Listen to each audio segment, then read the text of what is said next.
दुनिया के 7 अजूबों की एक सूची है जिसमें दुनिया भर के भव्य ऐतिहासिक स्मारकों को जगह दी गई है। इस सूची में भारत की तरफ से मात्र ताजमहल है, मगर एक बात तो दावे के साथ कही जा सकती है, इस सूची को बनाने वाले भारत को पूरा देख ही नहीं पाए, क्योंकि भारत में ऐसे अनेकों अनेक मंदिर और किले हैं जिनके आर्किटेक्चर को देख आज के आर्किटेक्ट्स और आर्कियोलॉजिस्ट की भी बुद्धि घूम जाती है कि आज से सदियों पहले ऐसी रचना हो कैसे गई।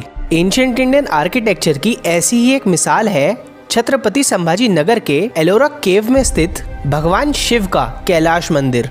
इस मंदिर की खासियत ये है कि इसको बाहर से कोई सामग्री लाकर नहीं बनाया गया, बल्कि ये पूरा मंदिर सिर्फ एक ही चट्टान को ऊपर से नीचे तराश कर बनाया गया है, वो भी आज से करीब 1300 साल पहले। तो चलिए फिर जानते हैं इस भव्य और अनोखे कैलाश मंदिर के बनने की रहस्यमयी कहानी। साथ ही उस घटना के बारे में भी जानेंगे जब औरंगजेब द्वारा इस भव्य मंदिर को तोड़ने की कोशिश की गई। मगर उससे पहले ऐसे ही भारतीय इतिहास को जानने के लिए आपके अपने चैनल बी हिस्टोरिक को सब्सक्राइब कर लीजिए।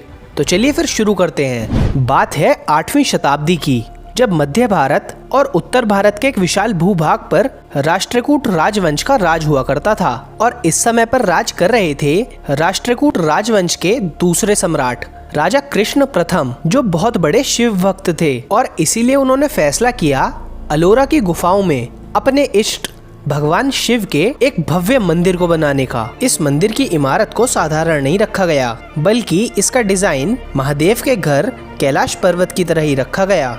इसी कारण इसका नाम कैलाश मंदिर पड़ा। अब सवाल तो ये उठता है कि भारतवर्ष में तो अनेकों अनेक भव्य मंदिरों की भरमार है, तो कैलाश मंदिर में ऐसी क्या खासियत है जो इसे सबसे अलग बना देती है कि जहाँ दूसरे सब मंदिरों को बनाने के लिए पहले बाहर से पत्थरों को लाया जाता है, फिर उन्हें तराशा जाता है, और फिर उन तराशे गए पत्थरों को जोड़कर मंदिर की रचना करी जाती है। वहीं कैलाश मंदिर में बाहर से कोई पत्थर नहीं लाया गया, बल्कि इस पूरे मंदिर को किसी मूर्ति की भांति एक विशाल चट्टान को तराश कर बनाया गया है। अब अगर आपको ऐसा लग रहा है कि ये कोई छोटा मंदिर होगा, तो मैं आपको इसके आकार से परिचित करा दूं। यह मंदिर 106 फीट गहरा है, 160 फीट चौड़ाई में फैला हुआ है, और इसकी ऊंचाई 280 फीट की है। साधारण भाषा में अगर मैं आपको समझाऊं तो आप ऐसे समझिए कि एलोरा की गुफाओं में 34 अलग अलग मंदिर हैं, लेकिन उनमें से सिर्फ कैलाश मंदिर ही इतना विशाल है कि इसे आसमान से भी साफ देखा जा सकता है। साथ ही इस मंदिर के रचना की एक खास बात यह भी है कि जहाँ किसी भी पत्थर को नीचे से तराशना शुरू किया जाता है, वहीं कैलाश मंदिर को बनाने के लिए चट्टान को ऊपर से बनाना शुरू किया गया था। यह काम इतना मुश्किल है कि जिसे करना आज के इंजीनियर्स भी असंभव सा ही मानते हैं। अब ऐसा हो सकता है कि ये देखने में आपको उतना मुश्किल काम ना लगे, पर एक बार सोचिए, एक अति विशाल चट्टान को ऊपर से नीचे तक और अंदर बाहर दोनों तरफ से आकार दिया गया, और तो और मंदिर को शेप देने के लिए 2 लाख टन पत्थर को काट कर बाहर निकाला गया था, जिसमें कि अगर कोई हल्की सी भी लापरवाही हो जाती तो ये सारी मेहनत बेकार थी। इसीलिए यह मंदिर आज भी परफेक्शन की मिसाल है। आजकल के इंजीनियर्स का तो मानना है कि ऐसा मंदिर तो आज की न्यूएस्ट टेक्नोलॉजी से भी अगर बनाने जाएंगे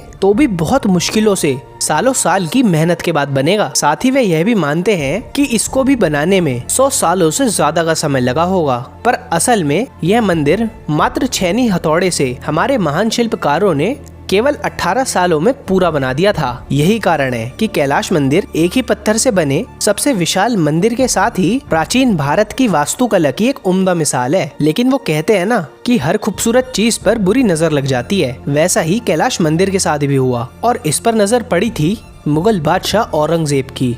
और ये बात तो किसी से छुपी नहीं है कि औरंगजेब ने हजारों मंदिरों को तोड़वाया था। वह सनातन सभ्यता का नाम और निशान मिटाना चाहता था। इसी कड़ी में जब उसको भगवान शिव के इस अद्भुत रचना वाले कैलाश मंदिर के बारे में पता चला, तो उसने इसे भी तोड़वाने का मन बना लिया, और साल 1682 के करीब उसने लगभग 1000 मजदूरों को इस मंदिर को ध्वस्त करने के काम पर लगा दिया। यह मजदूर दिन रात कैलाश मंदिर को तोड़ने में मंडे रहे, मगर ये कोई आम मंदिर तो था नहीं, यह तो एक ही चट्टान से उत्पन्न था, और इसे बनाने वालों ने इसे बेहद मजबूत बनाया था। इसी कारण से 3 साल तक लगातार चले प्रहारों के बावजूद मंदिर के कुछ ही हिस्सों को नुकसान पहुंचा, जिससे हताश होकर औरंगजेब ने भी हार मान ली और कैलाश मंदिर को तोड़ने का अपना ख्वाब ही छोड़ दिया। और आज भी पूरी मजबूती के साथ खड़ा यह कैलाश मंदिर प्राचीन भारत की भव्य विरासत की गवाही दे रहा है। ये तो बात हुई कैलाश मंदिर की, पर प्राचीन भारत में ऐसी ही अनेकों दुर्लभ रचनाएं की गई हैं, जिन सबकी कहानी भी हम आप तक अपनी इस सीरीज के माध्यम से पहुंचाएंगे। इसलिए हमारे साथ जुड़े रहिए और इन वीडियोस को ज्यादा से ज्यादा लोगों तक पहुंचाइए।